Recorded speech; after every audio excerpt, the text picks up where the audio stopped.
அனைவருக்கும் வணக்கம். இன்னைக்கு நம்ம இந்த வீடியோல பார்த்தீங்க அப்படின்னா, PLC பிகினர்ஸ்க்கு தேவையான ஒரு இம்பார்ட்டன்ட் வீடியோ தான்.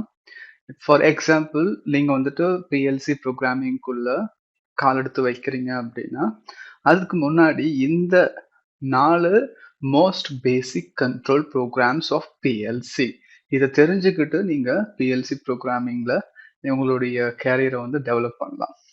சரிங்களா? ஸோ உங்க PLC கேரியர்ல கண்டிப்பா இந்த 4 ப்ரோக்ராம் இருக்கணும். புரியுதுங்களா? சரி. First, did you know that any complex engineering application is composed of some basic programming links? So we must master basic programming links and some typical basic control designs. அந்த இன்னைக்கு இந்த வீடியோல பார்த்தீங்க அப்படின்னா, இங்க பாருங்க, most basic control of the PLC control system including initialization control, fault control, power restore output, prohibition control, multi working condition, selection control. So இந்த 4 பத்தி தான் நம்ம தெரிஞ்சுக்க போறோம். நீங்க எப்ப ப்ரோக்ராம் பண்ணாலும் சரி, இந்த 4மே உங்களுடைய ப்ரோக்ராமிங்ல இன்க்ளூட் ஆயிருக்கணும். புரியுதுங்களா? சரி. இப்போ அடுத்து ஃபர்ஸ்ட் வந்து பாத்தீங்கன்னா, PLC இனிஷியலைசேஷன் கண்ட்ரோல். இப்ப நம்ம ஜென்ரலா பேசும்போது, in PLC control, the equipment needs to be initialized before it can enter into the normal control stage. For example, இப்போ நம்ம ஒரு மிஷின் இருக்குன்னு வச்சுக்கோங்களேன். அந்த மிஷின் நான் ஃபர்ஸ்ட் பவரை ஆன் பண்றேன். ஆன் பண்ணதும் நம்மளுக்கு என்ன நடக்கும் அப்படின்னா, எடுத்த உடனே பிஎல்சியை நம்மளால ஸ்டார்ட் பண்ண முடியுமா? மெஷினை ஸ்டார்ட் பண்ண முடியுமா? ஸ்டார்ட் பண்ண முடியாது. மெஷினுக்குன்னு ஒரு ஹோம் பொசிஷன் இருக்கும். அந்த மாதிரி பிஎல்சியை இனிஷியலைஸ் பண்றதுக்குன்னு ஒரு கண்ட்ரோல் இருக்கும். ஃபார் எக்ஸாம்பிள், ஸ்கேன் சைக்கிள்லாம் இருக்கும். அந்த ஸ்கேன் சைக்கிளை வச்சு நம்ம பேஸ் பண்ணி ப்ரோக்ராம் வந்து நம்ம பண்ணலாம். ஃபர்ஸ்ட் ஸ்கேன் சைக்கிள் வந்த உடனே இந்த டிவைஸ்லாம் எனபிள் ஆகணும். பிஎல்சி ஆன் ஆன உடனே, அதாவது ரன் மோடுக்கு வந்த உடனே அந்த மாதிரி ப்ரோக்ராம் பண்ணலாம். இது பிஎல்சி இனிஷியலேஷன் வந்துச்சு அப்படின்னா. மெஷின் இனிஷியலேஷன் அப்படின்னா இந்த ஹோமிங் நம்ம சொல்லுவோம் இல்லையா, ரிட்டர்ன் டு ஆரிஜின் சொல்லுவோம் இல்லையா. ஸோ நம்ம வந்துட்டு பிஎல்சி ஆன் பண்ண உடனே மெஷினை ஸ்டார்ட் பண்ண முடியுமான்னு கேட்டிங்கன்னா பண்ண முடியாது. ஃபர்ஸ்ட் நம்ம ரெடி ஆன் பண்ணணும். மெஷின் ரெடி, மெஷின் வந்து நான் ஆன் பண்ணிட்டேன், மெஷின் வந்து ரெடி அப்படின்னு சொல்லிட்டு ஆன் பண்ணி அந்த சிக்னலை நான் பிஎல்சிக்கு கொடுத்தாதான் பிஎல்சி வந்து மற்ற டிவைசஸ் எல்லாத்தையுமே வந்து பார்த்தீங்கன்னா இன்ஸ்லைஸ் பண்ணும். மெஷின் ரெடி வந்து ஆன் ஆகணும். மெஷின் ரெடின்றது என்ன அப்படின்னா, பவர் எல்லாம் ஆன் ஆயிடுச்சு அப்படின்ற மாதிரி, எல்லா டிவைசஸுக்கும் பவர் போகுது, ஓகே அப்படின்ற மாதிரி. அதுக்கப்புறம் நீங்க ப்ரோக்ராம் பண்ணிட்டு ரிட்டர்ன் டு ஆர்ஜிக்கான ப்ரோக்ராம் பண்ணிட்டு மெஷின் ஹோமிங் கண்டிஷன், அது அப்ளிகேஷனை பேஸ் பண்ணி நீங்க வந்து மிஷினை ஹோம் பண்ணணும். என்னென்ன சிலிண்டர் ஃபார்வர்ட்ல போகணும், ரிவர்ஸ்ல வரணும், எது ஆன்ல இருக்கணும், எது ஆஃப்ல இருக்கணும், இந்த விஷயங்களை நீங்க வந்துட்டு இந்த இனிஷியலைசேஷன் கண்ட்ரோல்ல கொண்டு வரணும். ஓகே, இங்க பர்டிகுலர் என்ன அப்படின்னா பிஎல்சி இனிஷியலைசேஷன் கண்ட்ரோல் சொல்லியிருக்காங்க. இப்போ பாருங்க, this initialization task are only run at the beginning of PLC power on. When the PLC is running, normally this initialization procedures will no longer be executed. நம்ம எப்பெல்லாம் PLC on பண்றோமோ அந்த டைம்ல மட்டும்தான் இந்த பிஎல்சி இனிஷியலைசேஷன் கண்ட்ரோல் வந்துட்டு program வந்துட்டு run ஆகும். இப்போ பிஎல்சி நாமள ரன் ஆகுது அப்படின்னா அந்த டைம்ல இந்த ப்ரொசீஜர் வந்துட்டு எக்ஸிக்யூட் ஆகாது. ஃபார் எக்ஸாம்பிள், நம்ம வந்து இப்போ ஸ்டெப் 7 200 எடுத்துக்கிட்டீங்க அப்படின்னா அதுல இந்த மாதிரி ஆக்சிலரி ஸ்பெஷல் ஆக்சிலரி ரிலே ஒன்று இருக்கு, SM0.1. இது எப்போ ஆன் ஆகும் அப்படின்னா பிஎல்சி ஆன் பண்ணிட்டு ஃபர்ஸ்ட் ஸ்கேன் சைக்கிளுக்கு மட்டும்தான் இது ஆன் ஆகும். ஸோ நீங்க இதை பேஸ் பண்ணி அவுட்புட்ஸை வந்து நீங்க கண்ட்ரோல் பண்ணலாம் பிஎல்சி ஆன் ஆனதும். புரியுதுங்களா? ஸோ இது வந்து டிவைஸ் இனிஷியலைசேஷன் கண்ட்ரோல் சொல்லியிருக்காங்க. ஸோ டிவைஸ்ன்றது பிஎல்சி, அப்படி இல்லை நம்ம வந்து மிஷினை பேஸ் பண்ணி நம்ம இதை ஒரு எக்ஸாம்பிளாக எடுத்துக்கலாம், machine homing condition. So first நீங்க எதில் ஃபெமிலியர் ஆகணும் அப்படின்னா பிஎல்சி இனிஷியலைசேஷன் கண்ட்ரோல், இதை பேஸ் பண்ணி நீங்க வந்து ஃபெமிலியர் ஆகணும் பிஎல்சி ப்ரோக்ராமிங் போகிறதுக்கு முன்னாடி. அடுத்தது பிஎல்சி ஃபால்ட் கண்ட்ரோல். நம்மளுக்கு வந்து மெனி அன்எக்ஸ்பெக்டட் ஃபால்ஸ் வந்து நடக்கலாம் பிஎல்சி ஆப்ரேஷன் அப்போ. ஸோ இதை வந்து நம்ம அவாய்ட் பண்ணணும் அப்படின்னா certain methods and means need to be used to ensure the normal operation of the PLC or to stop it. In this cases, certain methods are often used. Conditional end instructions, stop instruction, and watchdog reset instructions are explained below with the program in the figure below அப்படின்னு சொல்லியிருக்கோம்.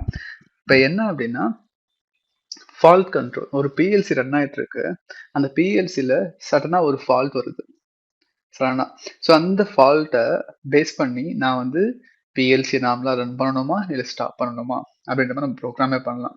So PLC stop மோட கூட நம்ம activate பண்ணலாம். PLC program பண்ணி based on error control. அது என்னன்னு சொல்லிட்டு பார்க்கலாம். ஒரு பேசிக்கான எரர் இதெல்லாம் இப்படிலாம் வந்துச்சுன்னா இப்படி நம்ம பண்ணலாம் அப்படின்ற மாதிரி. ஸோ முதல்ல பார்த்தீங்க அப்படின்னா stop mode. So stop mode. இப்போ இந்த I00 அது இருக்கு இல்லைங்களா? இந்த பட்டனை நான் ப்ரெஸ் பண்ண உடனே IO எரர் வந்து பிஎல்சில வருது. ஓகே. அப்படின்னா அப்படி இல்ல அப்படின்னா the PLC detects a problem with the program, the stop command will be executed. இப்போ சிபியூல இந்த I0.0 ஆன் பண்ண அப்படின்னா இந்த ஸ்டாப் கமாண்ட் வந்து பிஎல்சிக்கு போயிடும்.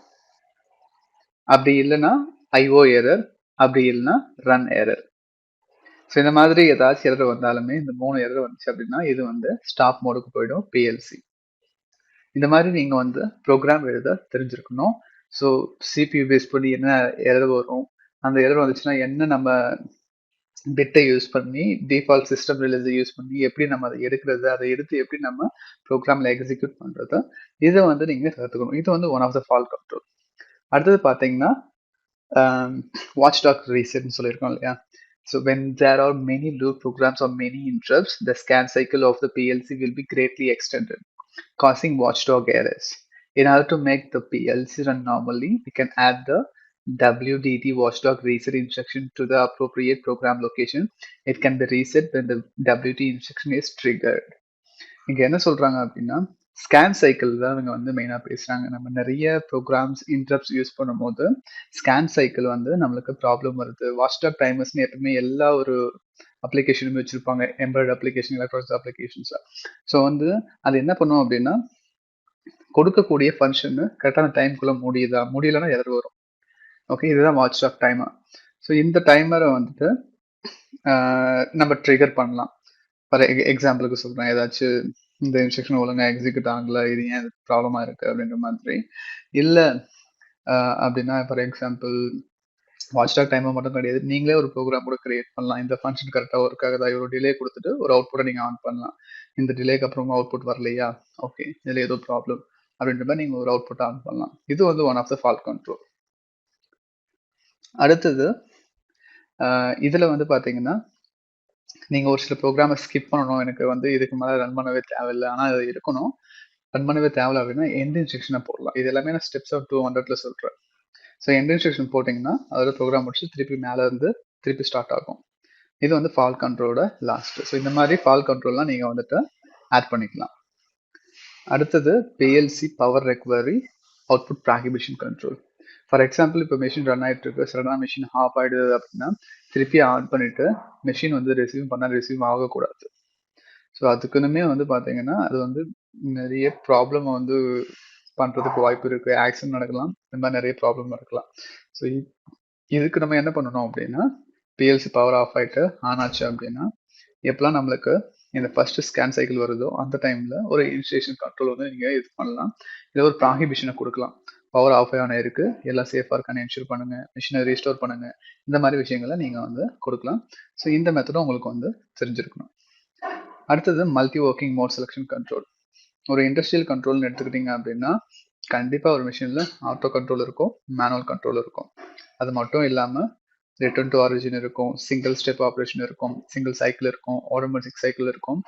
ஸோ இந்த மாதிரி we can use sequence control to realize this multi-working condition selection functions. Of course, we can also use other programming methods such as jumps, master control injection, இந்த மாதிரிலாம் use பண்ணி நீங்கள் அதை achieve பண்ணலாம்.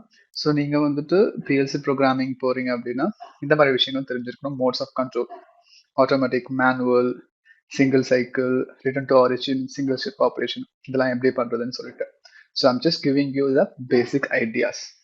புரியுதுங்களா? ஸோ இதை வச்சு நீங்கள் எப்படி இம்ப்ரூவ் பண்ணுறது நீங்கள் தான் பார்க்கணும். அடுத்த வீடியோவில் இந்த மாதிரி நிறைய டிப்ஸோட பார்க்கலாம் பிஎல்சி ப்ரோக்ராமிங்க்கு.